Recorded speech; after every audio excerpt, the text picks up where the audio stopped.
Hai, perkenalkan nama saya Bintega Nugroho. Pada kesempatan kali ini saya akan membahas mengenai proses kreatif dari seorang Ahdiat Kamiharja dalam karyanya yang berjudul Ateis. Bagaimana proses kreatif seorang Ahdiat Kamiharja? Di dalam tulisannya, Ahdiat secara terang-terangan menuliskan bahwa pembahasannya yang akan dia angkat yaitu berfokus pada pencipta versus pengkritiknya. Dan penjelasan proses kreatifnya dalam menciptakan suatu karya sangat tersirat, tidak dijelaskan secara gamblang. Namun saya akan berusaha menjelaskan dan menafsirkan bagaimana proses kreatif seorang Ahdiat dalam karyanya yang berjudul Ateis.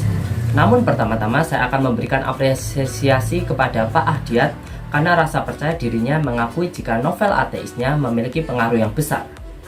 Bahkan dia perlu mengeluarkan statement kritik yang panjang untuk karya ateisnya sendiri. Lantas, bagaimana proses kreatif seorang Ahdiat Kamiharja dalam karyanya yang berjudul Ateis? Yang pertama, seorang penulis memiliki hak asasi kepengarangan. Penulis bebas menuliskan dan memasukkan berbagai unsur terhadap karyanya yang sekiranya mendukung dalam pembentukan alur cerita. Pernyataan ini dilontarkan beliau karena mendapatkan banyak kritik mengenai ideologi yang diangkat dalam cerita Ateis. Para pengkritiknya mengatakan, wah, ajaran agama atau teisme yang diangkat tidak kuat. Kemudian ada kritik lain yaitu, wah, ideologi Marxisme yang diangkat tidak terlalu dalam, dan bla bla bla bla bla. Kemudian beliau mengatakan jika itu adalah hak kepengarangan bagi setiap penulis, bagaimana tiap unsur dalam sebuah cerita digambarkan sebagaimana yang dilihat oleh penulisnya. Itu kan kacamata seorang penulis, bukan kacamata seorang pembaca. Penulis juga manusia yang bisa mengamati secara bebas sama seperti manusia lainnya.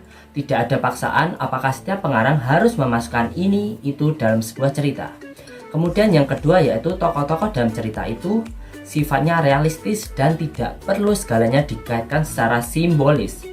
Ahdiat sekali lagi membalas kritikan tentang tokoh dalam ceritanya yang tidak representatif dan tidak identik dengan ideologi yang dianut. Contohnya Hasan yang dilabeli sebagai seorang Islam, namun di ceritanya dia tidak mampu menghadapi ajaran ateisme yang ada. Hal ini juga kemudian berkesinambungan dengan tokoh Rusli yang tidak representatif terhadap ideologi Marxisme dan ateisme yang dibawa. Padahal Ahdiat mengatakan jika tokoh-tokoh tersebut berdiri secara realistis atau sebagaimana adanya. Ahdiat kemudian mengajak kita untuk berpikir bahwasannya orang-orang seperti Rusli dan Hasan juga ada di kehidupan kita tanpa perlu dilabeli expert atau ahli dalam memahami ideologi yang mereka pegang. Kemudian Ahdiat menyinggung tentang kematian Hasan yang seolah-olah disimbolkan jika kelompok ateis menang atas kelompok teisme atau beragama. Padahal pernyataan itu beliau anggap berlebihan. Beliau mengatakan jika tafsiran itu terlalu simbolik, padahal kematian itu hanya sebagian dari isi novel tanpa simbolik apapun. Apakah perlu setiap adegan di dalam novel disimbolkan dengan kehidupan di dunia nyata? Kenyataannya tidak. Mereka berdiri hanya sebagai isi cerita, tidak lebih. Kemudian poin ketiga yaitu tidak usah muluk-muluk membahas setiap karya itu harus memiliki amanat yang mendidik. Apakah suatu karya yang tidak memiliki amanat yang mendidik dianggap jelek dan juga sebaliknya? Tentu tidak.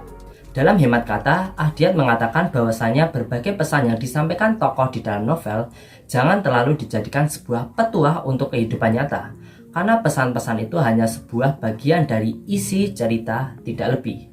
Dan beliau juga mengatakan jika proses menilai suatu karya itu baik atau buruknya jangan hanya dilandaskan pada suatu penilaian saja, seperti amanat yang mendidik atau tidak. Namun perlu penilaian-penilaian yang lain yang menyeluruh dari segala aspek untuk menilainya. Jadi begitulah proses kreatif yang berusaha disampaikan Ahdiat dari kritiknya terhadap pembaca dari novel Ateis.